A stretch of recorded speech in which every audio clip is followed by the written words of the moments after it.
Hey everyone, welcome back. This is Professor Xiao.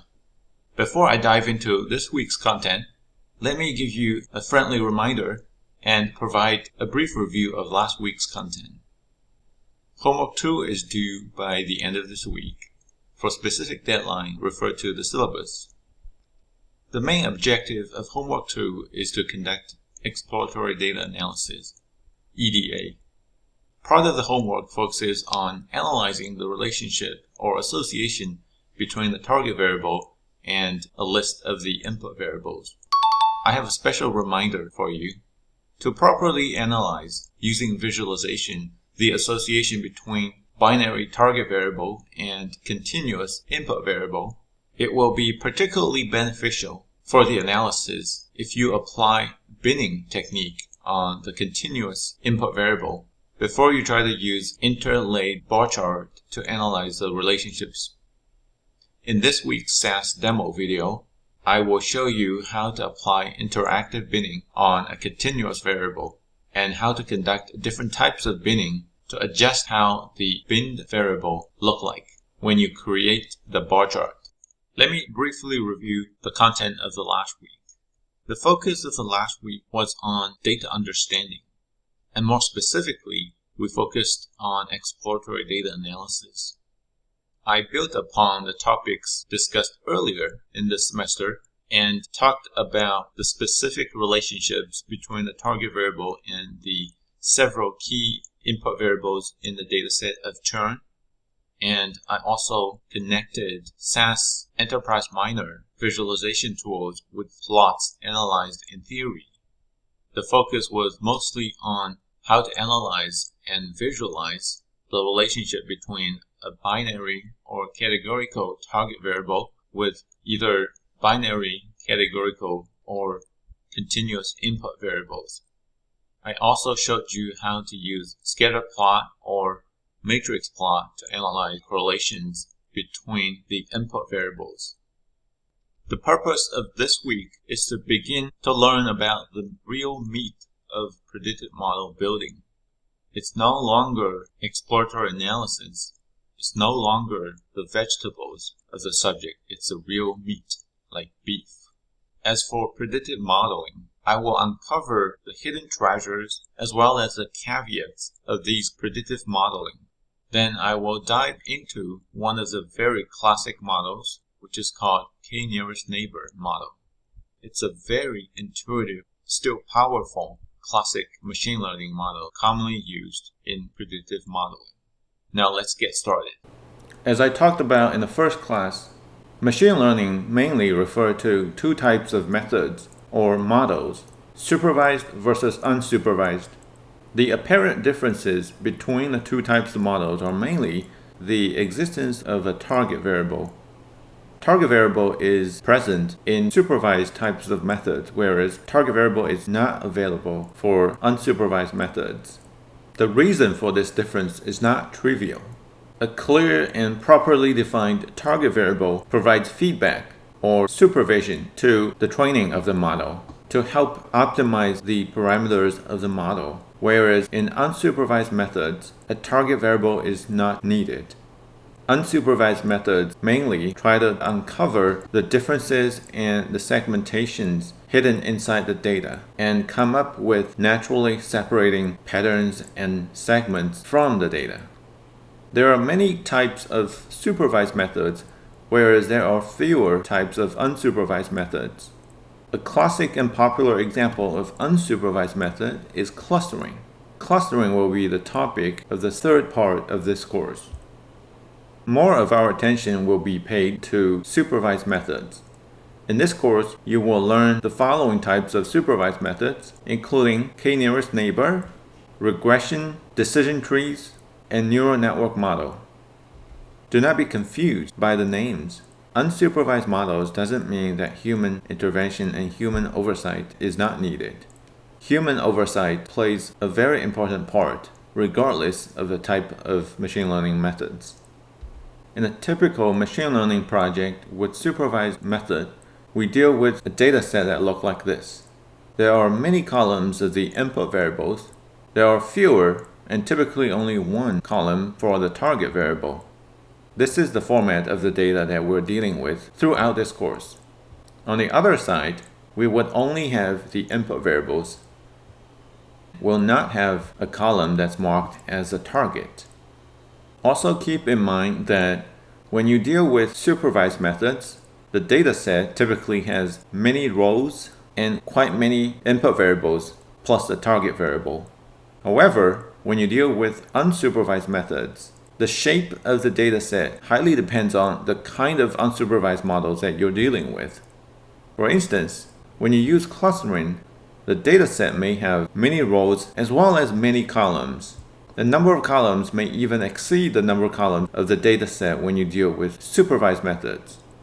However, when you use association rules, the data set would have an unusually large number of rows while it may only have a few columns. That is the nature of the data set suitable to apply association rules.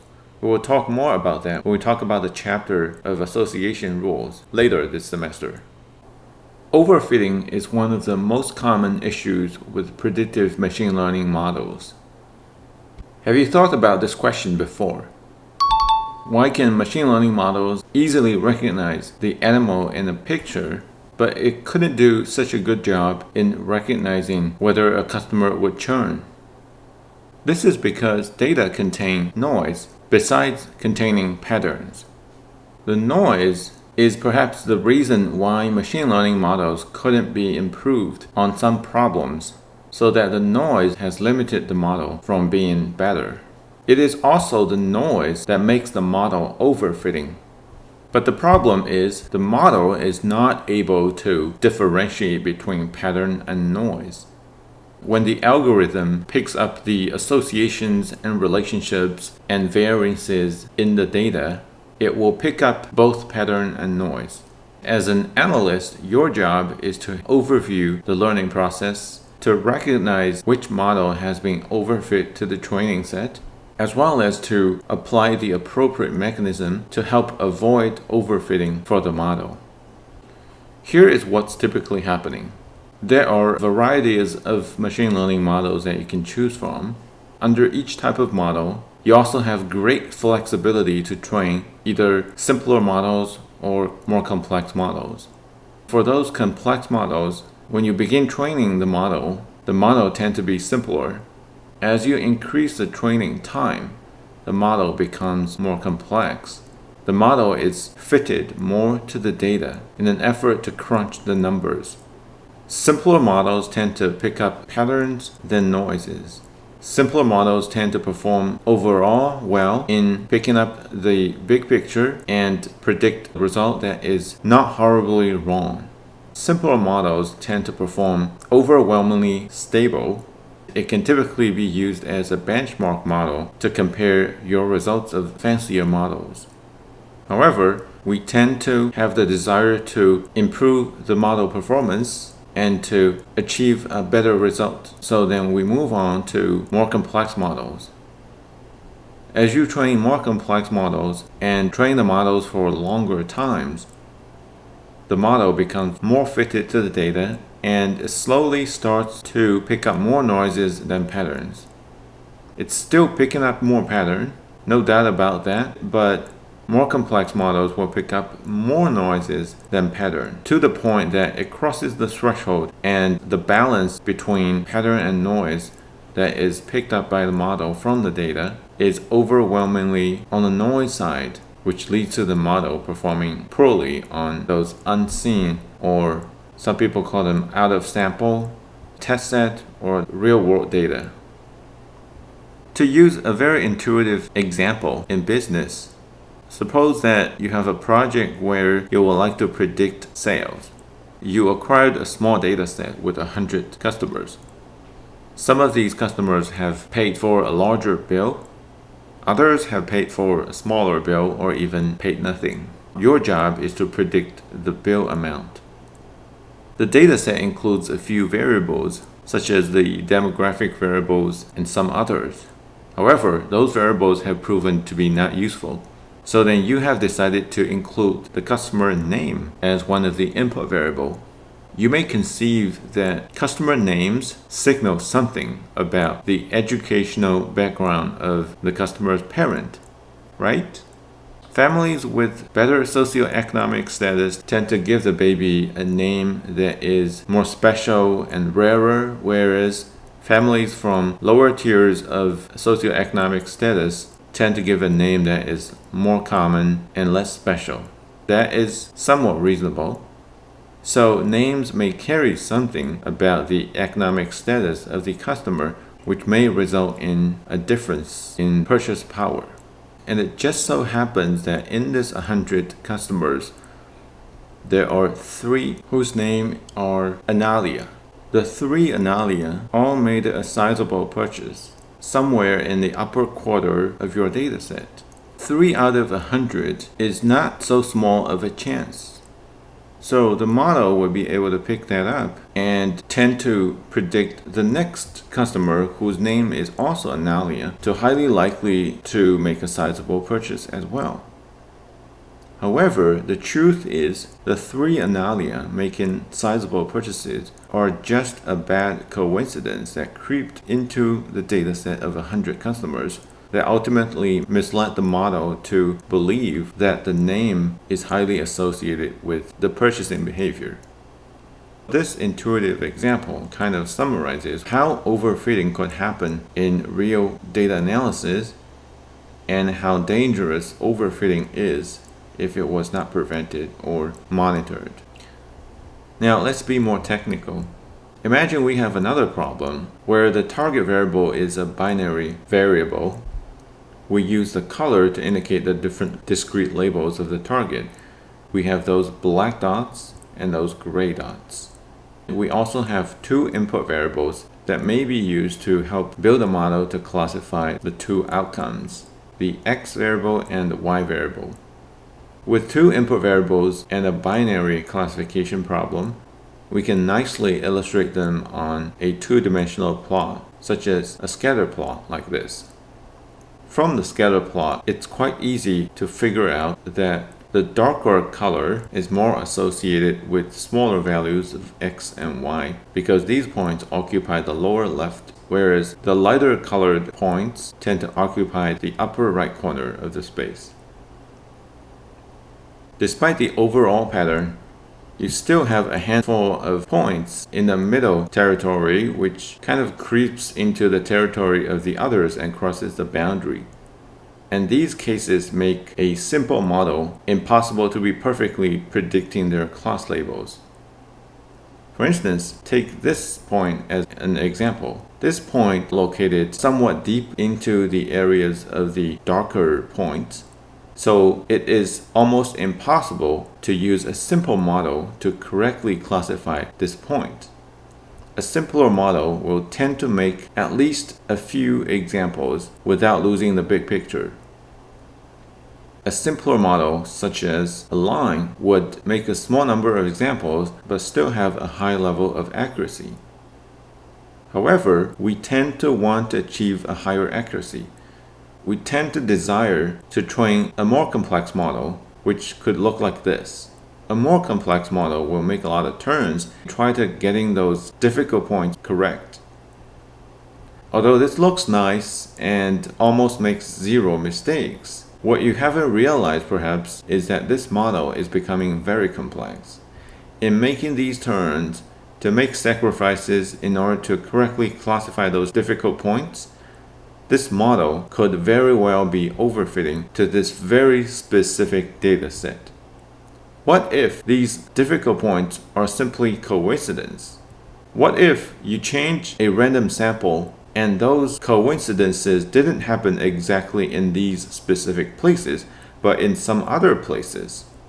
These random coincidences somehow led the model training to be so complex and fitted to the exact turns of the points in the training dataset.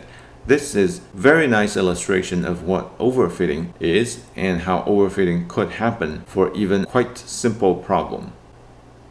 So in this case, if you compare this very complex model with a lot of turns with an alternative, very simple and overall quite accurate despite a few mistakes, quite simple model, which is a linear line, you should favor the simpler model over the other more complex model.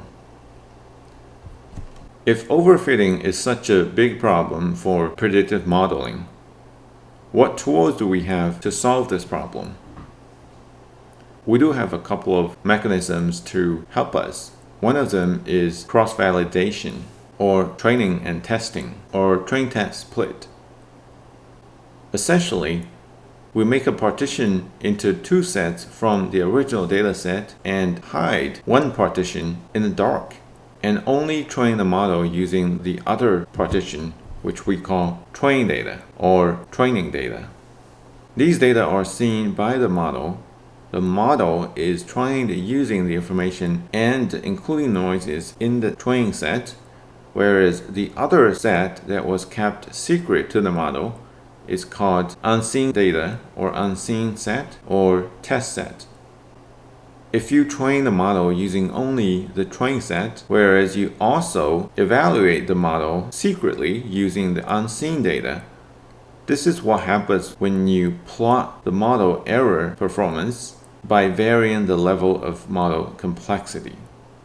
Initially, when your model is less complex or simpler, because it tends to pick up more patterns and noises due to its intuition and less complexity, the performance of the model on the seen data, the training set, and the unseen data, the test set, tend not to vary a lot.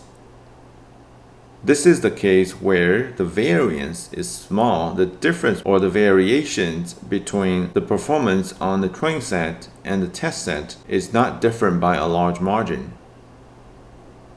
However, the error is quite high. Another term to describe error is the bias. When you have high error, you have high bias of the prediction. So, conclusion is that for simpler models, you have lower variance but higher bias. As you increase the model complexity or increase the training time, the model has more opportunities to pick up more noises than patterns. Although it still picks up the pattern, it picks up more noises. The model is then able to be better fitted to the training set and make fewer examples. So error decreases and the bias also decreases. The model now achieves a higher level of accuracy and performance. However, because of overfitting, if you secretly evaluate the model performance on the unseen data, you tend to observe a large divergence of the model performance between the train and test set. And this is because the model is overly fitted to the training set. Those obsessive turns in trying to get a few difficult points and cases led the model to be too complex, and those turns leads to the model making even more mistakes in predicting unseen data. So, at this time, the model performs poorly on the unseen or test data set. You have a high difference or variance between the train set and test set performance of the same model. So the model variance is increasing, whereas the model bias only on the train set is decreased.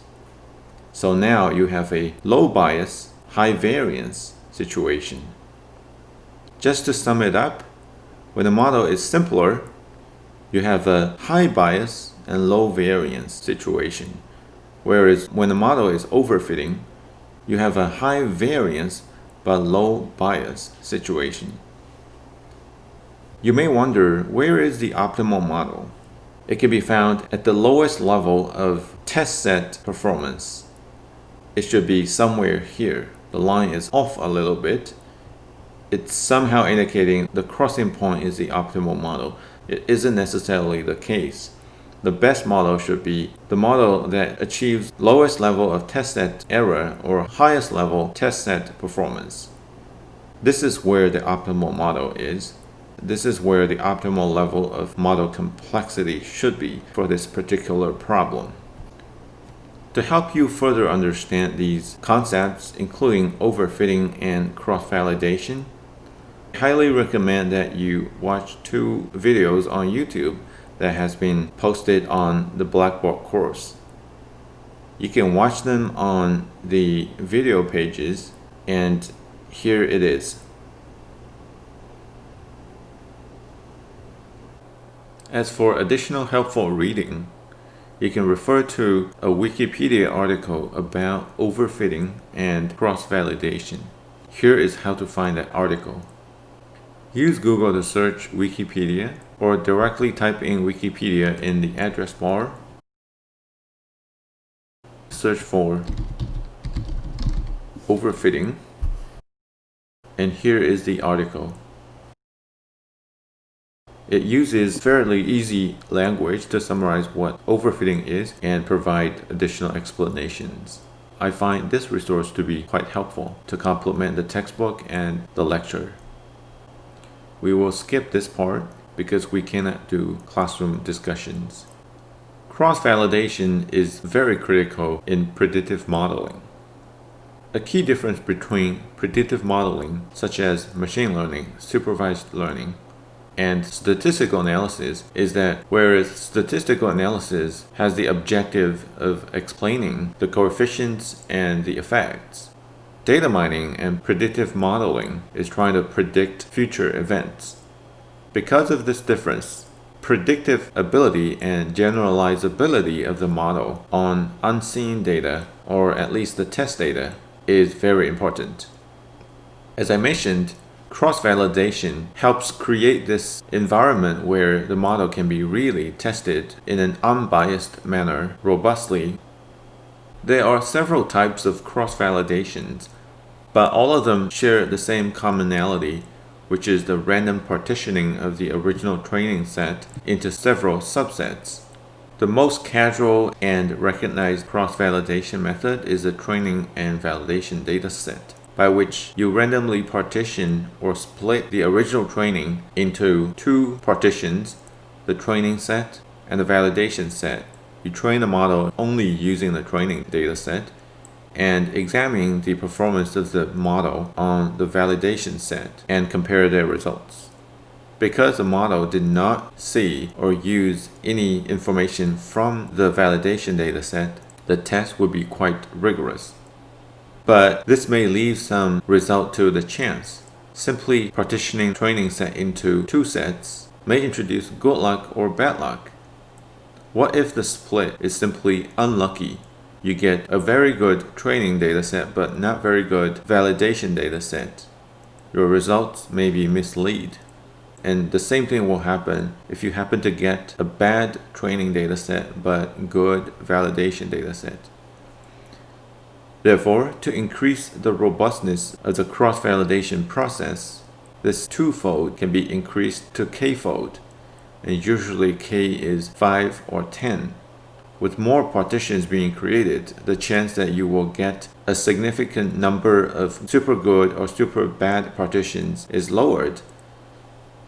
Then you average the validation performance across all of the k-folds. The result will be even more robust to random variations. Let's say that you have incorporated cross-validation in the training process. How can we use the results that comes from cross-validation? Let's use the example of 2-fold cross-validation where we have 1 train set and 1 validation set. Typically, in a predictive modeling project, you would train several different models with different levels of complexity, and within each of the model type, you would also train several versions of the model by varying the level of complexity. Then you can generate a cross-validation or overfitting graph of 2 lines that you have seen before.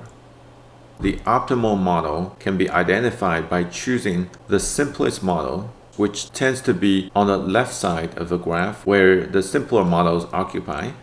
And among those simplest models, identify the model that achieves the best performance score on the validation set. In other words, select the model that has the lowest error on the validation set. The dip of the line for the validation set. With reference to the model error, For continuous variables, we tend to choose mean squared error or average squared error. These two are synonymous to each other. The mean squared error is a comprehensive error measurement score because it incorporates two components talked about earlier, the biases and the variance. If you recall, when I talk about overfitting using the overfitting graph, bias is typically associated with simpler models. Simpler models tend to have high biases but lower variances, whereas variance typically associate with more complex models. More complex models tend to have high variance but low biases. So the MSE mean squared error or ASE average squared error incorporates both concepts. And because these two concepts cannot get along with each other in a single model, the goal is to choose a model that comprehensively minimizes both together. Just to refresh your mind, the best model is identified by the dip of this validation set line on the error performances. To better understand the process of conducting cross-validation, here are a few more descriptions and explanations, which I have already talked about at the higher level. Carefully read the slide as well as a book to further understand the process and why we do them like these.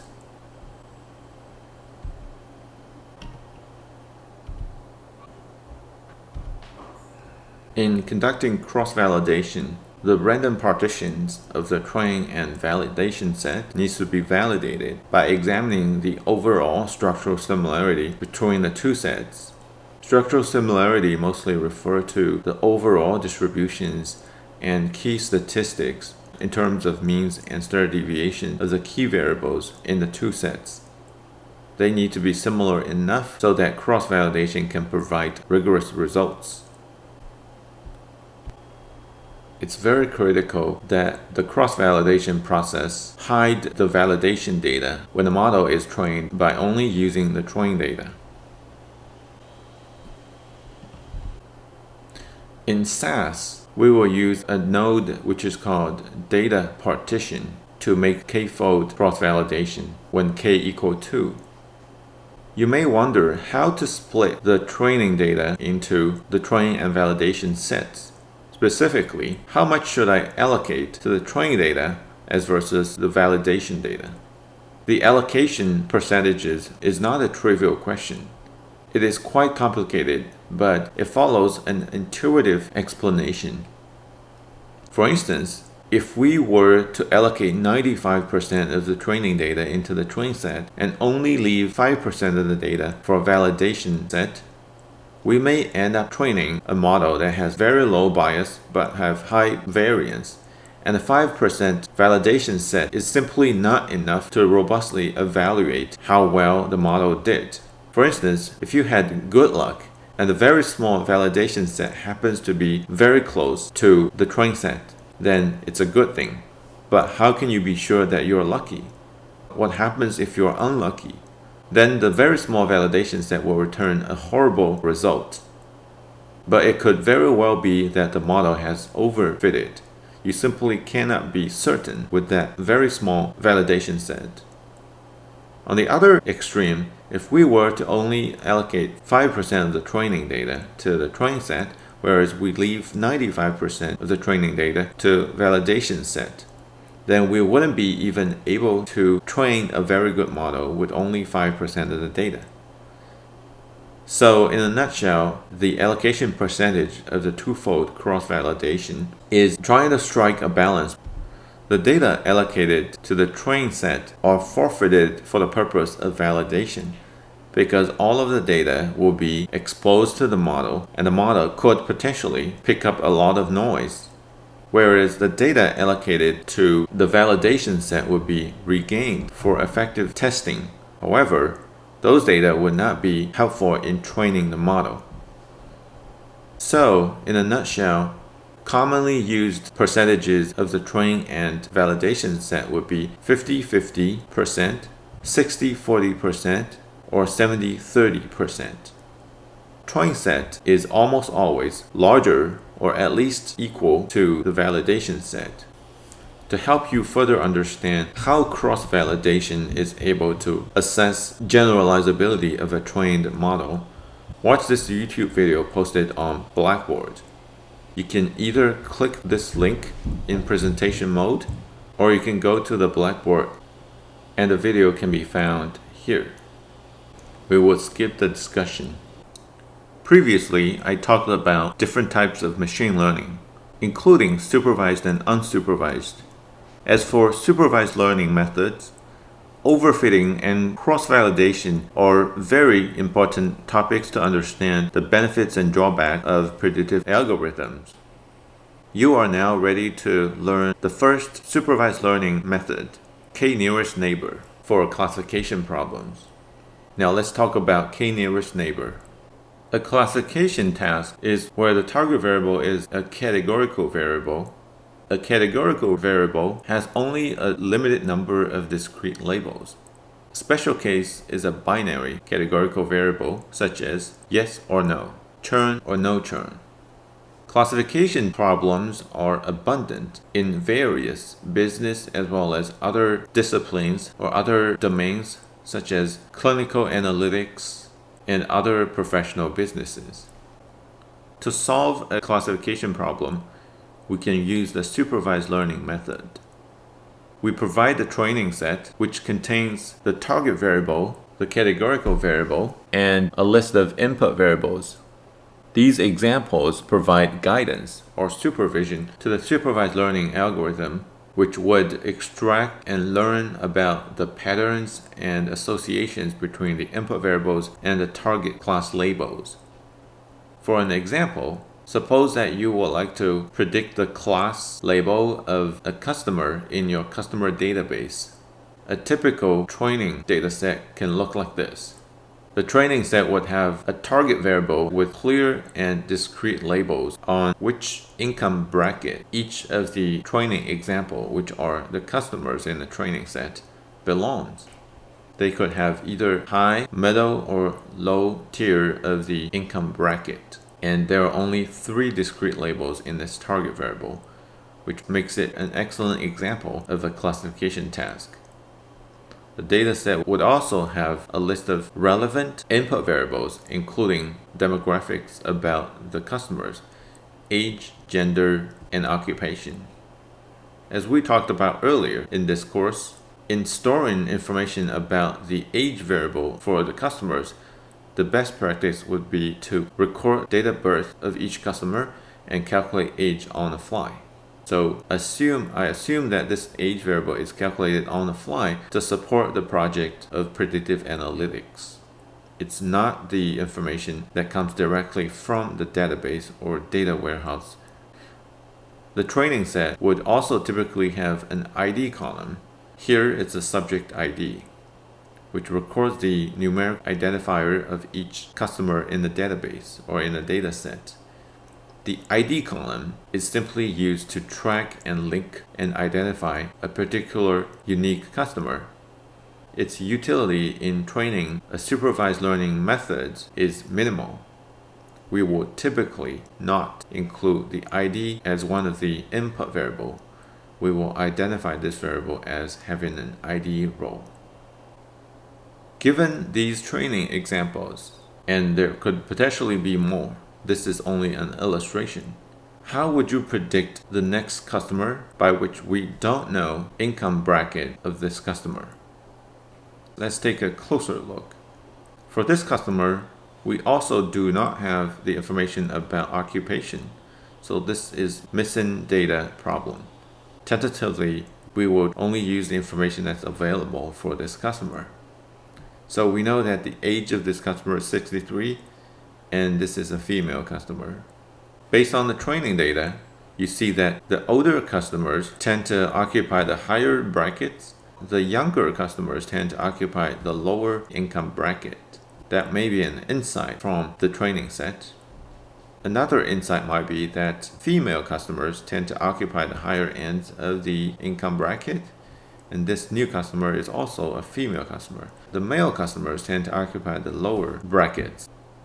So in a way, the correlation between age and gender, as well as with the income bracket, kind of point to the same or similar direction.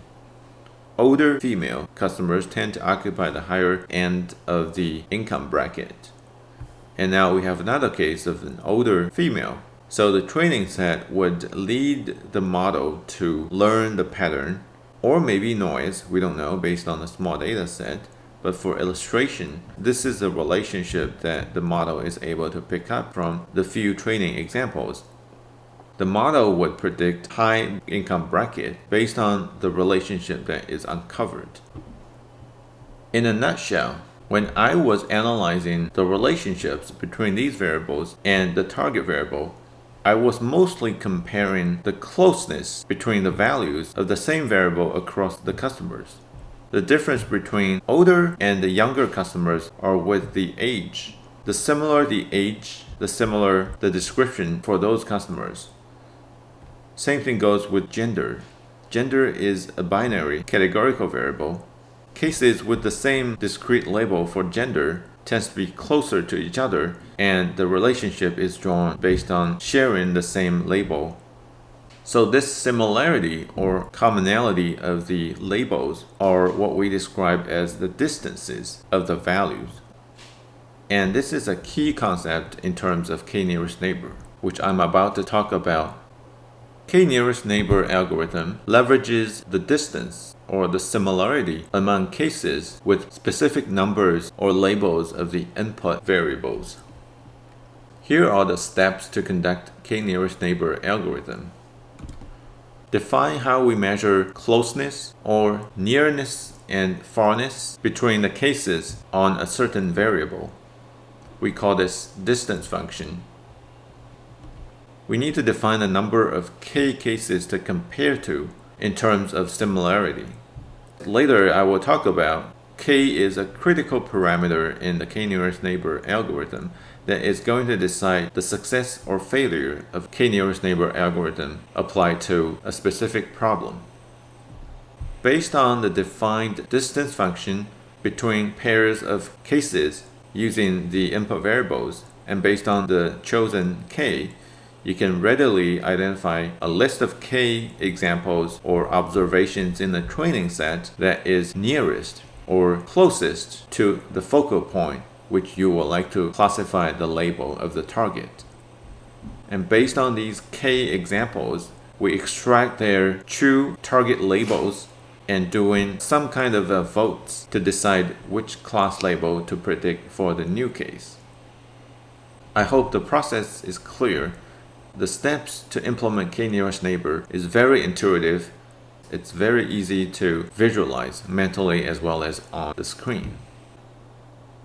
We refer to k-nearest neighbor or kNN algorithm to be an instance-based learning because the algorithm doesn't really learn to improve or optimize specific parameters. You specify the number of k, which remains to be the same for a particular kNN model. So the only thing that the model does is calculating the distances of the entire dataset with respect to a specific point, which is all set after you have specified the distance functions and the set of input variables. The model then ranks all the points in terms of closeness and select the k points. Then it extracts the target labels of those k nearest points and make a vote and decide on the classification. So as you can see, there isn't really a particular parameter that the model is trying to optimize. That's why we call the model a lazy learner. You basically specify all the parameters, which we call hyperparameters. The model doesn't learn specific parameters on itself. Note that although we talk about k-nearest neighbor in the classification task, this same algorithm can be adapted and applied to a prediction problem where the target variable is continuous, such as predicting income or predicting the sales price. The adaptation process is also very intuitive. To demonstrate how the k-nearest neighbor makes classifications, we will use this simple example to predict drug prescription decisions by doctors. On this graph, the target variable is illustrated by the darkness or the lightness of the points. We have the darkest point medium gray points and the light gray points. We will illustrate the k-nearest neighbor algorithm classification process for 3 patients. Patient 1 is different from patient 2 and 3 because it has very different value on this variable illustrated on the vertical dimension, whereas patient 2 and 3 have similar vertical axes but have somewhat different values on the x-axis, age. Now let's look at them one by one. For patient 1, imagine that this point is here. It has age variable here and the other variable here. Assume that we specify k equal 3 by using the distance function, which is visually the distance of this point with respect to the other point on the 2 variables illustrated on the horizontal and vertical axes. The 3 nearest points are these 3. They turn out to be the light gray. So the algorithm will take the target labels of these 3 nearest points and make a vote. 100% of the nearest points would point to lightest gray target label. So the prediction by kNN would be light gray with 100% confidence and 0% error, right? Classification for patient 1 is quite straightforward. Let's look at patient 2. Here is a zoomed in view of the 3 nearest neighbors for patient 2. You observe that 2 of the 3 nearest neighbors to patient 2 have medium gray label, as versus 1 among the 3 nearest points have label dark gray or black. By using a simple vote, it's 2 versus 1, as for medium gray versus dark gray. So the result is quite obvious for patient 2. The k-nearest neighbor algorithm would classify patient 2 to be prescribed the medium gray drug. You may wonder, wait a minute, because A is nearer to patient 2, should the level of nearness or closeness between a patient also make an impact on the vote? In other words, instead of saying it's 2 votes by 1 vote, can't we say this? The dark color is the closest, perhaps twice or 3 times closer from the point B or point C to patient 2. So the 1 vote may be multiplied by a weight, which is 2 or 3 times. So in that sense, the weighted vote for A may even be higher than the weighted vote of the point B and C together. That is an excellent point, an excellent point. The question actually points to an alternative version of the voting. Instead of using uniform weight between all the points of the k neighbors, you could potentially assign weights, which is calculated by considering closeness between each of the k neighbors to the focal point, and multiply the weights to neighbors belonging to the corresponding label and get a weighted votes for different class labels. And we will talk about it shortly. For now, if we use simple voting mechanism, it's 2 versus 1. The prediction will be medium gray for patient 2, as illustrated here. The question that was raised actually points to a key weakness of k-nearest neighbor when using simple uniform voting mechanism. There could be ties, right? Imagine that we choose k equal 2. We can very well imagine a scenario where the 2 nearest neighbors differ on the class labels, so that the vote will be 1 versus 1 using simple uniform weights. How to solve this problem?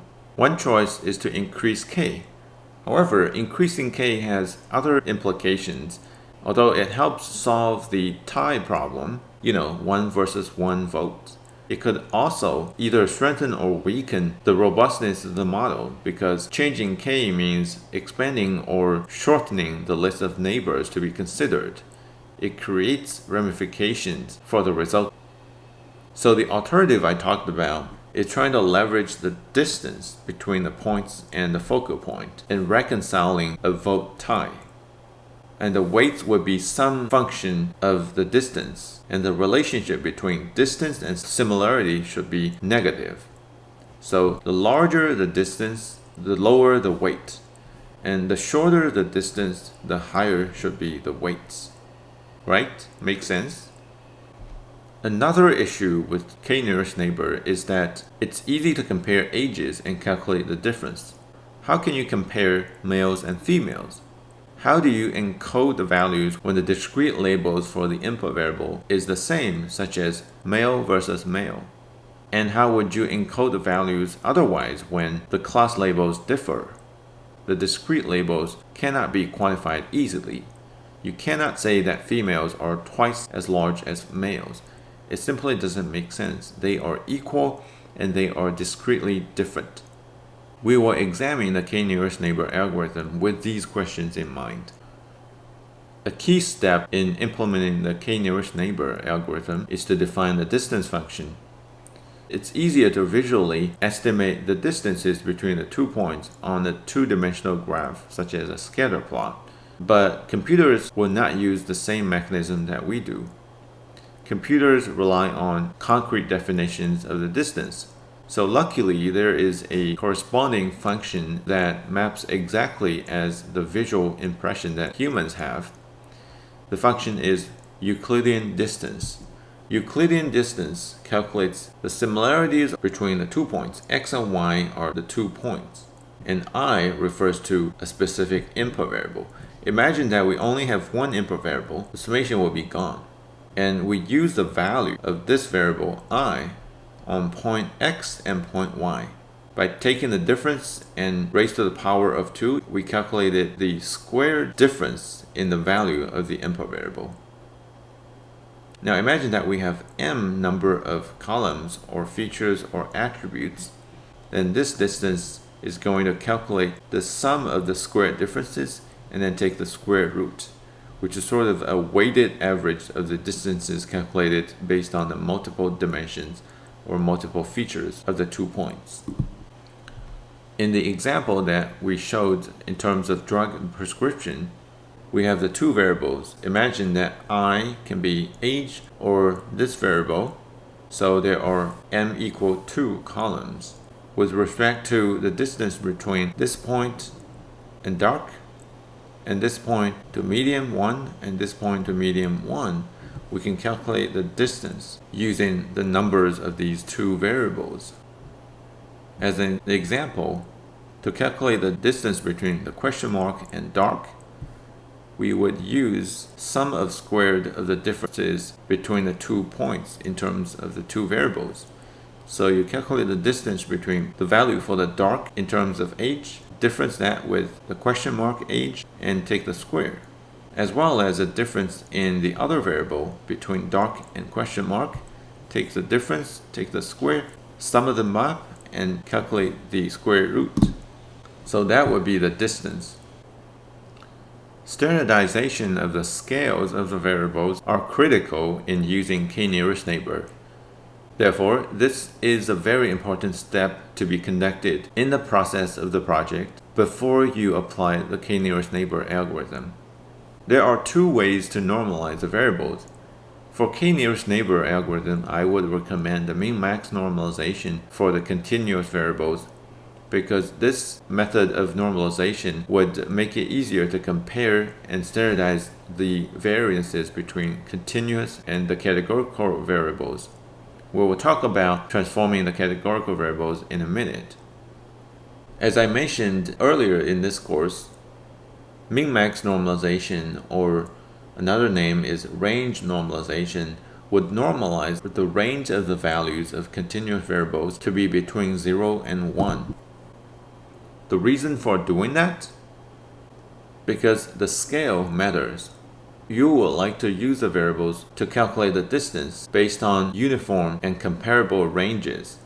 Range normalization will get rid of the arbitrary ranges and scales of the variables because of their native measurement scale. You do not want those native measurement scale to creep into your analysis of k-nearest neighbor and let them affect your result. This is why we need to normalize the scales of the variables. I talked earlier that simple unweighted voting or using uniform voting will lead to problems such as vote ties or ignoring the distance relevance. Therefore, the alternative which is called weighted voting by incorporating the distances between the points, is a better alternative. This is the recommended voting mechanism for real data analysis. It not only solves the vote tie, but also considers the closeness or the distances in calculating the weights, and it should more realistically reflect the real dynamics inside the data and the points. To do the weighted voting, you would make use of the distance function calculated earlier between patient 2 and the dark point, conduct an inverse of the squared distance, you have a weight. This weight is going to be incorporated in the voting mechanism to determine the classification label. Earlier, I mentioned that categorical variables or categorical attributes require special encoding when you want to incorporate them in k-nearest neighbor algorithm. Categorical variables have labels that are discretely valued. Their labels cannot be simply assigned intuitive values to calculate distance. Therefore, in calculating the distance between 2 points on a categorical input, if the 2 points share the same label, the difference would be 0 because they are the same on this input variable. If the two don't share the same label, regardless of how the difference is, you would assign a difference value of 1 for this particular input. Taking the square of 0 or 1 doesn't change the value. So in the end, for whatever a categorical variable is, to incorporate that into the distance function, you would simply add 0 or 1 depending on the situation. So this concludes everything that you need to know about conducting a k-nearest neighbor steps. Now you can review the rest of the slides to continue following the illustration using the drug prescription example. I will quickly browse through the slides without talking about too much of the details. I want to mention that the textbook is useful in going through these detailed examples. It's easier to follow the textbooks than the slides. But you can use the slides to refresh your minds after you have read the textbook.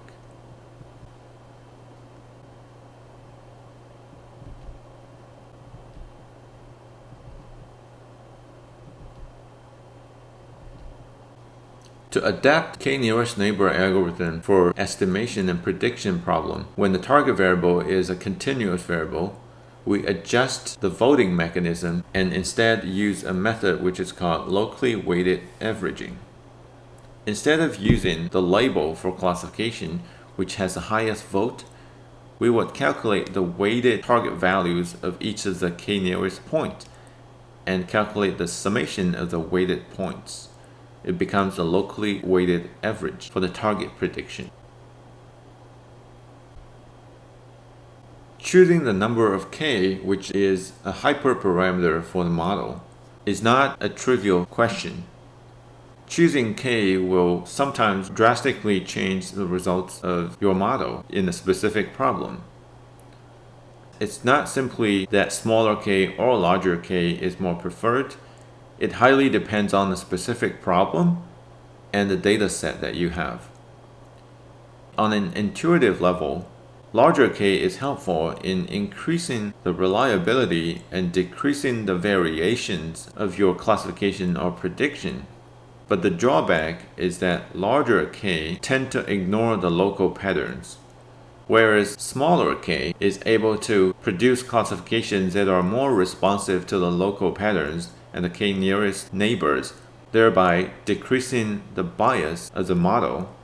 The drawback of smaller k, which you can imagine, is that a smaller k may lead to more overfitting and increasing the variance of the algorithm performance. So in a way, larger k is similar to the simpler algorithms where it tends to have low variance but high bias. A smaller k would be similar to more complex methods which tend to have low bias but high variance.